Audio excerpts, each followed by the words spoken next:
Então, tópico 1 fala que a gente vai falar sobre abordagem humanística da administração e teoria das relações humanas, tá?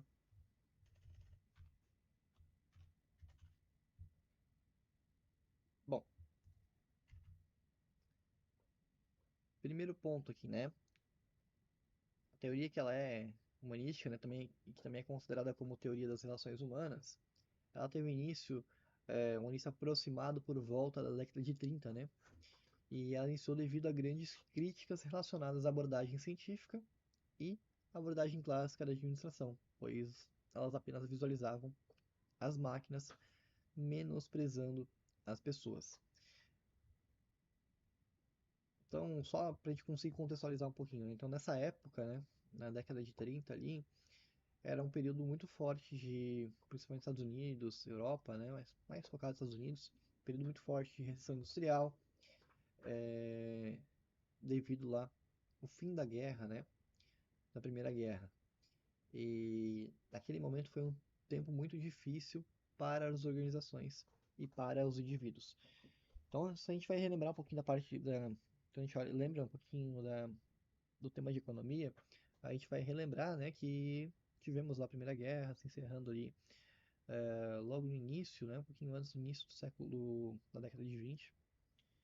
E a partir disso, deu aquela esfriada na economia, né, principalmente americana. E só que internamente o pessoal não parou de comprar, não parou de gastar, eles estavam superaquecidos economicamente devido lá a muitas vendas que eles tinham feito para os países que estavam em guerra. E aí chegou no momento que a economia não aguentou mais, quebrou, deu aquela grande crise de 29, né, que não é muito conhecida. E aí a gente teve lá esse momento tão complicado para a economia mundial, né? Isso afetou a economia, quebrou os Estados Unidos e afetou a economia do mundo todo, essa grande recessão. Então, durante esse período, começou-se a olhar um pouquinho mais para os indivíduos nessa relação, né? Então, quando a gente relembra, né, as teorias que a gente já viu anteriormente, a gente deve ver que cada teoria teve uma motivação para o seu início. A teoria humanística, ela iniciou-se pelas grandes críticas que eram relacionadas às teorias clássicas de Fayol e de Taylor, porque elas apenas visualizavam as máquinas menosprezando as pessoas. Então, elas davam ênfase somente às máquinas. Então, em si, essa teoria ela não deixa de lado aquela visualização das máquinas, mas ela passa a dar uma ênfase maior, né? Ela passa a dar uma ênfase em si para o bem-estar dos trabalhadores, um melhor ambiente de trabalho às pessoas. Então, a gente tem aqui alguns argumentos que deram origem à nova teoria, né? É, Primeiro ali, necessidade da democratização e humanização do trabalho, buscando um novo padrão de vida humanizado, democratizando o modelo de administrar, o desenvolvimento das ciências humanas, e esse movimento se deu através da psicologia, demonstrando os inadequados princípios da escola clássica. Depois, a filosofia pragmática, né, de Alton Maio, que é o fundador da teoria, que buscou também desenvolver a sociologia no ambiente de trabalho. Posteriormente, temos as experiências de Hawthorne, onde essas experiências, por meio da supervisão e coordenação de Maio, colocaram a teoria clássica em xeque, apresentando um modelo de trabalho mais eficiente e também humanizado. Bom, vamos lá então para a parte das experiências de Hawthorne. Temos 4 fases, tá? Então, só para a gente relembrar rapidamente.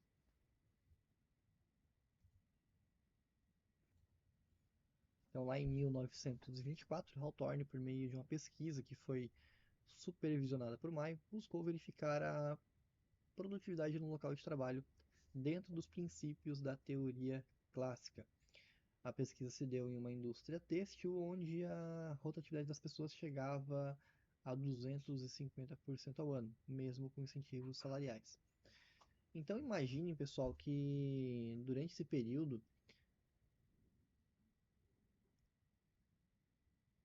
ali de um ano, trocava seus colaboradores 2 vezes e meia, né? Então, quando a gente tem uma rotatividade de 100%, quer dizer que a gente trocou a equipe toda em um ano. Aqui nesse caso era 250%, trocava 2 vezes e meia a equipe. Então trocava uma vez, trocava outra, trocava mais 50% dos colaboradores ainda. Então era uma rotatividade muito grande nesse tipo de indústria. Maio então buscou novos incentivos, como intervalo de descanso, deixou que os funcionários tomassem a decisão do tempo de produção e incluiu uma enfermaria com mudanças. Percebeu também uma diminuição na rotatividade e um aumento na produção. A experiência de Hawthorne demonstrou muitas fases dos procedimentos de como um grupo de pessoas poderia trabalhar na forma preferencial informal, com premiações, quando alcançada a quantidade determinada de uma produção. A partir desse ponto, pessoal, vocês vão notar aqui que tem um conteúdo falando das fases da experiência, tá? E essas fases, vocês vão ver que são 4 fases aqui especificamente, tá? A primeira fase, ele observou um grupo que estava na luz variável, trabalhava de acordo com sua intensidade, ora trabalhava mais rápido, ora trabalhava mais lento, e assim eles verificaram que a parte psicológica do operário estava sendo afetada e resolveram tentar eliminar ou ao menos isolar o fator luz por achar inoportuno. Na segunda fase, foi montado um grupo de 5 mulheres que montavam relés, e uma sexta entregava as peças para a montagem, em uma outra sala sob o grupo de controle. Ou seja, para a comparação do trabalho das mulheres com a única diferença entre os grupos. O segundo tinha um contador de produção, onde a comparação se deu através da produção. No primeiro grupo tinha um supervisor que observava o trabalho e buscava o espírito de cooperação entre as mulheres, sendo convidadas a fazer parte até mesmo de pesquisas determinando o tempo certo do descanso, intervalo, almoço, redução de jornada de trabalho, entre outros.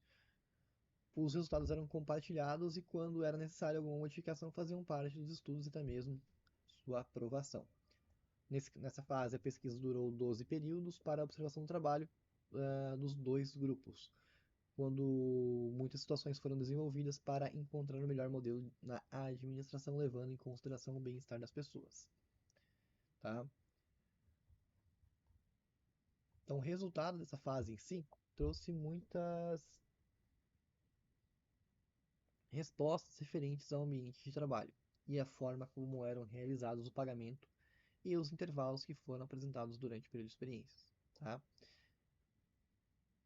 As condições de trabalho eram as mesmas no sétimo, décimo e 12º período, percebendo um aumento considerável na produção no 11º período. E eles verificaram alguns fatores estranhos, né? Que, por exemplo, o fator psicológico que havia aparecido em outros fatores sobre a iluminação. Então, nessa parte da segunda fase, eles perceberam que um trabalho em equipe com intervalos e um ambiente com iluminação adequada proporcionava o melhoramento da produtividade constante, e a cada melhoria passada aos operários fortalecia a satisfação das pessoas. Percebeu-se também que a satisfação não vem apenas através de aumentos de salários. Passando para a terceira fase, o trabalho das pessoas de grupo de controle que estavam isolados consideravam que no ambiente formal da fábrica a supervisão aparentava pressionar muito as situações de trabalho, considerando constrangedoras e humilhantes as atitudes da coordenação. Nessa situação, os pesquisadores não estavam observando os fatores físicos, mas a relação entre os funcionários e os supervisores, percebendo a necessidade de determinar um melhoramento no ambiente pessoal entre eles.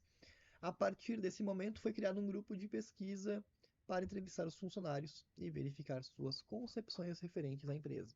Esse modelo foi aplicado e recebido de forma satisfatória, e era possível a organização ouvir e conhecer as atitudes, sentimentos, opiniões quanto ao trabalho e sugestões referentes aos treinamentos e supervisores.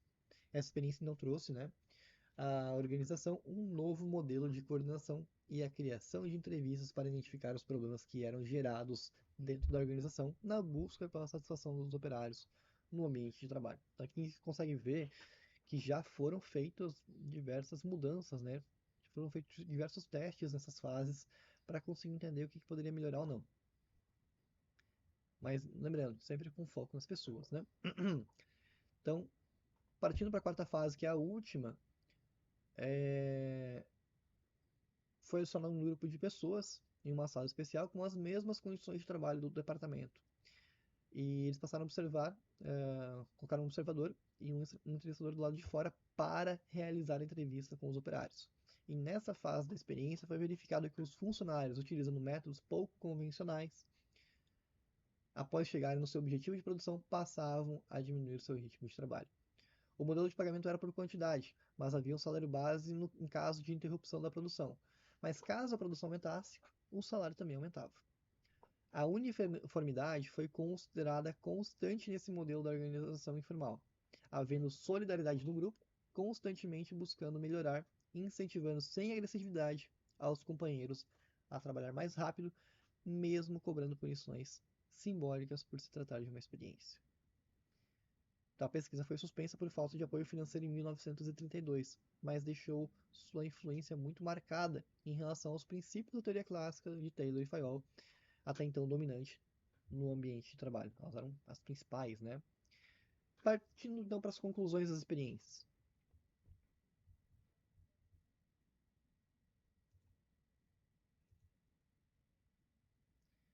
Então podemos citar aqui a primeira. A capacidade social fez parte do melhoramento do nível de produção, buscando a informalidade em relação entre operários e coordenação. O comportamento social dos operários não é mais individual e sim em grupo, pois caso eles saiam da linha, eles são punidos social e até moralmente dentro do grupo. Terceiro, os funcionários têm o comportamento dependendo das recompensas e sanções sociais, segundo os padrões da sociedade. Quarto, os grupos informais muitas vezes tinham uma visão diferente das normas formais da organização e dos seus princípios, ficando dependente do comportamento social de cada grupo interno da empresa.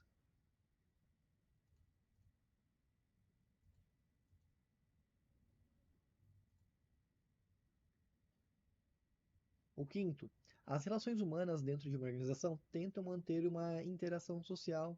No entanto, cada indivíduo tem sua própria personalidade, mas pode ser influenciado também pelo grupo. Apesar da pessoa ter o seu jeito, a sua forma de pensar, a sua personalidade própria, ela é influenciada assim, ainda assim pelo grupo. Sexto, Maio verificou que quando as pessoas não fazem trabalhos monótonos, o ambiente fica mais saudável, aumentando também a satisfação e a eficiência do trabalho. Imaginem, pessoal, isso tem alguma influência para vocês hoje em dia? O trabalho de vocês, vocês conseguem notar isso também? E os autores da teoria das relações humanas também perceberam a importância referente aos aspectos emocionais dos indivíduos. E a partir disso começou-se a buscar mais ênfase e atenção ao comportamento dentro do ambiente de trabalho. Então passamos a questionar, né? O que motiva o ser humano? Né? O que motiva ele em si? Né? Nos questionamos. Muitas vezes a gente fala lá da pirâmide de Maslow, das motivações, é, das necessidades fisiológicas, psicológicas e de autorrealização. E a gente traz um pouquinho disso aqui, tá? Então, com a experiência de Hawthorne, ficou claro que não é apenas a recompensa salarial que motiva as pessoas. Os estímulos com recompensas sociais eram muito bem aceitos pelos operários. O homem, com o passar do tempo e suas necessidades, evoluiu em três aspectos essenciais para promover a motivação: as necessidades fisiológicas, psicológicas e de autorrealização. Então, quando a gente fala das necessidades fisiológicas, que é a primeira que a gente menciona aqui, a gente está considerando o nível mais baixo das necessidades. Pode dizer que são as primárias, como alimentação, sono, atividade física, satisfação, satisfação sexual, no caso, abrigo, proteção e segurança. Então, aqui, quando a gente olha para uma pirâmide de necessidades, a fisiológica ela vai estar na base da pirâmide. Então, o ser humano, eu, como todo mundo, eu, vocês, como todo mundo, sempre vai buscar sanar primeiramente essas necessidades fisiológicas para depois passar para outras necessidades. Então imagine você, de nada adianta eu receber um bom salário, eu ter um bom incentivo salarial no trabalho, se eu não consigo, a partir disso, sanar necessidade como alimentação, sono, atividade física, satisfação sexual, abrigo, proteção e segurança. Então, eu preciso primeiro sanar essas minhas necessidades para conseguir passar para as demais, para conseguir sentir o benefício de outras necessidades que vêm posteriormente. Então aqui a gente está falando de necessidades básicas do ser humano. Tá? Posteriormente falamos das necessidades psicológicas, tá? Que são consideradas as secundárias, pois dependem da primeira necessidade para chegar nessa, ou seja, depende da fisiológica. Então a gente considera elas como segurança, segurança íntima no caso, participação de fazer parte de um grupo social, autoconfiança e afeição. Então o que que está aqui? Eu estar em um relacionamento afetivo, eu ter amigos, eu sentir que eu faço parte de um grupo social que me dê sentido na vida. Tudo isso faz parte das minhas necessidades psicológicas. E posteriormente, lá no topo da nossa pirâmide, né? Se a gente olhar lá para a pirâmide de Maslow, que vai tratar um pouquinho disso também, a gente vai ter as necessidades de autorrealização, tá? Que são relacionadas com o alcance próprio do ser humano, de conseguir alcançar suas potencialidades, né? Conseguir chegar ao topo das suas potências, né? Então eu sou muito bom nisso. Quando eu chego no topo disso, trata das minhas necessidades de autorrealização, que é a promoção, muitas vezes promoção no trabalho, me considerar ser uma pessoa influente, é, uma pessoa muito bem autodesenvolvida, que nem sempre isso aqui vai ser alcançado, tá? Então, quando a gente fala dessa pirâmide de necessidade, não é todas as pessoas que vão conseguir chegar ao preenchimento total, completo, muito difícil, né? De todas essas necessidades. A gente sempre vai ter alguma que vai estar faltando, que a gente vai tentar complementar com outros pontos, tá bom? Outro ponto que tratamos na, na teoria humanística é em relação à questão da liderança, né? Na teoria das relações humanas, a liderança comprova que é necessário o indivíduo gerenciar vários indivíduos, ter o processo de chefia. E claro, na experiência de Hawthorne, esse modelo de liderança provou ser muito interessante no modelo de liderança informal, pois o grupo sentia-se muito melhor quando o nível hierárquico se mantinha no mesmo patamar. Tá? E a partir desse aspecto foram considerados apenas níveis hierárquicos, deixando para mais tarde outros modelos de liderança. E aí, claro, em outros modelos de administração, a gente vai falar de alguns modelos de liderança que se utiliza. Tá? Com relação à parte de comunicação, pessoal, dentro dessa teoria, a comunicação ela apresentou, né, grande evolução no sentido de comunicar de forma correta para os indivíduos para que pudessem realizar seus trabalhos corretamente, tendo um papel muito importante na satisfação dos funcionários e, consequentemente, melhorando a produtividade na organização. Então, imagine que ali nessa proposta de teoria, nos testes que foram feitos, as pessoas conseguiam conversar entre si e ir melhorando o processo, tornando ele mais efetivo, né?